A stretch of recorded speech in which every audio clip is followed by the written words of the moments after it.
నేను 21 సంవత్సరాల నుంచి ఈ సభలో ఉన్నాను.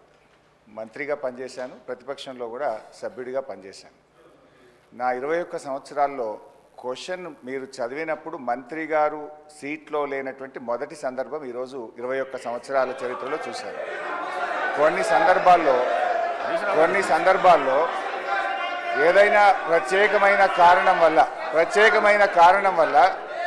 సభ్యుడు రాకపోతే మంత్రి గారికి ఏదైనా అర్జెంట్ ఉంటే ఇన్ఫార్మ్ చేస్తారు, క్వశ్చన్ పోస్ట్పోన్ చేసి తర్వాత తీసుకుంటారు. బట్ వెన్ స్పీకర్ కాల్స్ తప్పకుండా మినిస్టర్ గారు అక్కడ ఉన్న సందర్భం ఉంది.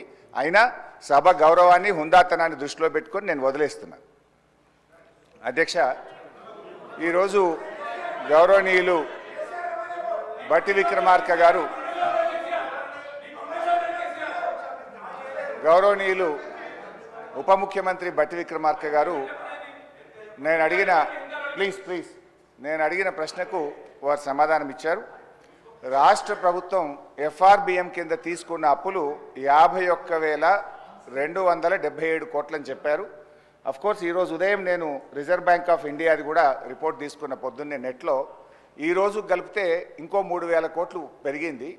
ఆల్రెడీ ఇంతకుముందే 2003వ తారీఖు 5వ తారీఖు తీసుకున్నారు. ఇవాళతో కలిపితే ఇంకో 1000 పెరిగింది.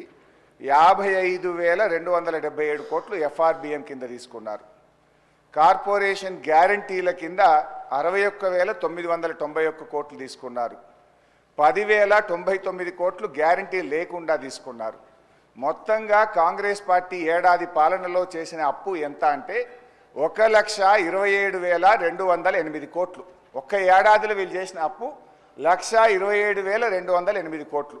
5 ఏళ్లకు మనం లెక్క కడితే ఎంత అవుతుందంటే అధ్యక్ష, 6,36,040 కోట్ల రూపాయలు 5 ఏళ్లలో కాంగ్రెస్ ప్రభుత్వం చేయబోయే అప్పుగా దీన్ని బట్టి మనకు స్పష్టంగా కనబడతా ఉంది.